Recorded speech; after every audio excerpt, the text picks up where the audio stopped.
जय जय श्री राधे। प्रभु श्री चैतन्य देव नीलाचल चले जा रहे हैं। प्रेम में प्रमत्त हैं, शरीर की शुद्ध नहीं है। प्रेम मद में मतवाले हुए नाचते चले जा रहे हैं। भक्त मंडली साथ है। रास्ते में एक तरफ एक धोबी कपड़े धो रहा है। प्रभु को अकस्मात चेत हो गया। वे धोबी की ओर चले। भक्तगण भी पीछे पीछे जाने लगे। धोबी ने एक बार आंख घुमाकर उनकी ओर देखा, फिर चुपचाप अपने कपड़े धोने लगा। प्रभु एकदम उसके निकट चले गए। श्री चैतन्य के मन का भाव भक्तगण नहीं समझ सके। धोबी भी सोचने लगा कि क्या बात है। इतने में ही श्री चैतन्य ने धोबी से कहा, भाई धोबी, एक बार हरे बोलो।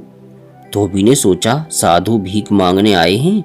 उसने हरे बोलो प्रभु की इस आज्ञा पर कुछ भी ख्याल न करके सरलता से कहा, महाराज, मैं बहुत ही गरीब हूँ, मैं कुछ भी भीख नहीं दे सकता। प्रभु ने कहा, धोबी, तुमको कुछ भी भीख नहीं देनी पड़ेगी, सिर्फ एक बार हरे बोलो। धोबी ने मन में सोचा, साधुओं का जरूर ही इसमें कोई मतलब है, नहीं तो मुझे हरे बोलने को क्यों कहते। इसलिए हरे न बोलना ही ठीक है। इसने नीचा मुंह किए कपड़े धोते धोते ही कहा, महाराज, मेरे बाल बच्चे हैं, मजूरी करके उनका पेट भरता हूँ। मैं हरबोला बन जाऊंगा तो मेरे बाल बच्चे अन्न बिना मर जाएंगे। प्रभु ने कहा, भाई, तुझे हम लोगों को कुछ देना नहीं पड़ेगा, सिर्फ एक बार मुंह से हरे बोलो। हरे नाम लेने में न तो कोई खर्च लगता है और न किसी काम में बाधा आती है।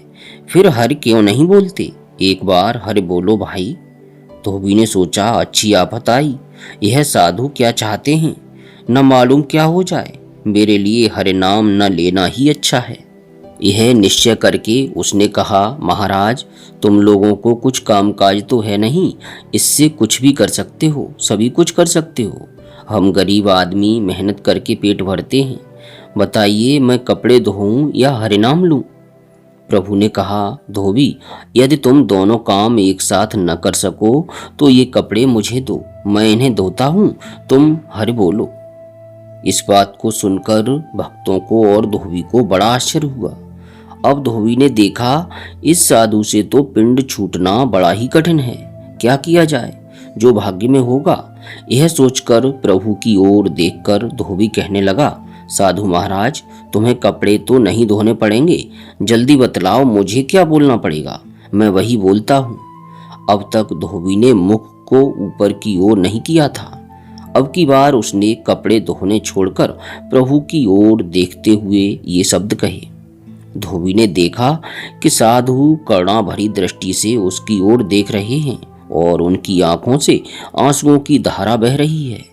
यह देखकर धोबी मुग्ध सा होकर बोला, कहो महाराज, मैं क्या बोलूं। प्रभु ने कहा, भाई, बोलो हरि बोल। धोबी ने हरि बोल बोला। प्रभु ने कहा, धोबी, फिर हरि बोल बोलो। धोबी ने फिर कहा, हरि बोल। इस प्रकार धोबी ने प्रभु के अनुरोध से 2 बार हरि बोल कहा। तदनंतर वह अपने आपे में नहीं रहा और विह्वल हो उठा। बिल्कुल इच्छा न होने पर भी वह अपने आप ही हरि बोल पुकारने लगा। ज्यों-ज्यों हरि बोल पुकारता है, त्यों-त्यों विह्वलता बढ़ रही है। पुकारते पुकारते अंत में वह बिल्कुल बेहोश हो गया। आंखों से हजारों लाखों अश्रु धाराएं बहने लगीं। वह दोनों भुजाएं ऊपर को उठाकर हरि बोल पुकारता हुआ नाचने लगा। भक्तगण आश्चर्यचकित होकर देखने लगे। अब प्रभु नहीं ठहरे, उनका कार्य हो गया, इसलिए वे वहां से जल्दी से चले। भक्तगण भी साथ हो लिए। थोड़ी सी दूर जाकर प्रभु बैठ गए। भक्तगण दूर से धोबी का तमाशा देखने लगे। धोबी भाव बता बता कर नाच रहा है। प्रभु के चले जाने का उसे पता नहीं है। उसकी बाह्य दृष्टि लुप्त हो चुकी है। भाग्यवान धोबी अपने हृदय में गौर रूप का दर्शन कर रहा है। भक्तों ने समझा, धोबी मानो एक यंत्र है। प्रभु उसकी कल दबाकर चले आए हैं और वह उसी कल से हरि बोल पुकारता हुआ नाच रहा है। भक्त चुपचाप देख रहे हैं।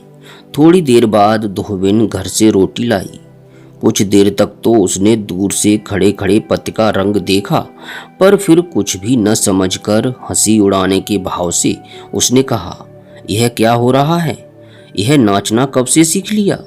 धोबी ने कोई उत्तर नहीं दिया।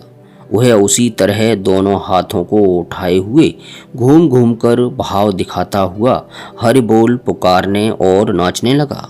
धोबिन ने समझा पति को होश नहीं है, उसको कुछ न कुछ हो गया है। वह डर गई और चिल्लाती हुई गांव की तरफ दौड़ी तथा लोगों को बुलाने और पुकारने लगी। धोबिन का रोना और पुकारना सुनकर गांव के लोग इकट्ठे हो गए।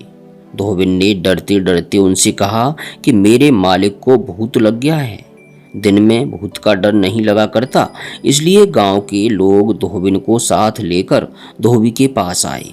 उन्होंने देखा धोबी बेहोशी में घूम घूम कर इधर उधर नाच रहा है। उसके मुख से लार टपक रही है। उसको इस अवस्था में देखकर पहले तो किसी का भी उसके पास जाने का साहस नहीं हुआ। शेष में एक भाग्यवान पुरुष ने जाकर उसको पकड़ा। धोबी को कुछ होश हुआ और उसने बड़े आनंद से उस पुरुष को छाती से लगा लिया। प्यारे भक्तों, बस छाती से लगाने की देर थी कि वह भी उसी तरह हरि बोल कहकर नाचने लगा। अब वहां दोनों ने नाचना शुरू कर दिया। एक तीसरा गया, उसकी भी यही दशा हुई। इसी प्रकार चौथे और पांचवें क्रम क्रम से सभी पर यह भूत सवार हो गया। यहाँ तक कि धोबिन भी इसी प्रेम मद में मतवाली हो गई। प्रेम की मंदाकिनी बह चली। हरि नाम की पवित्र ध्वनि से आकाश गूंज उठा। समूचा गांव पवित्र हो गया। प्यारे प्रभु प्रेमियों, हरि नाम में ऐसी दिव्यता है, ऐसा अद्भुत आकर्षण है, ऐसा आनंद है कि जो भी इसे अपने जीवन में अपना लेते हैं उनका संपूर्ण जीवन आनंदमय बन जाता है। आनंद के लिए उनको किसी का सहारा नहीं देखना पड़ता, किसी पर आश्रित नहीं होना पड़ता। वे अपना कल्याण तो करते ही हैं, साथ ही जो कोई भी उनके संपर्क में आता है उसका भी कल्याण हो जाता है। स्वतः ही उसका भी जीवन कल्याणमय बन जाता है, आनंदमय बन जाता है। अब किसी प्रकार की त्रुटि के लिए क्षमा चाहते हुए आप सभी से विनती है कि वीडियो को अधिक से अधिक लाइक और शेयर अवश्य करें। और अब प्रेम पूर्वक बोलिए, हरे कृष्ण कृष्ण कृष्ण हरे हरे, हरे राम राम राम हरे हरे। जय जय श्री राधे।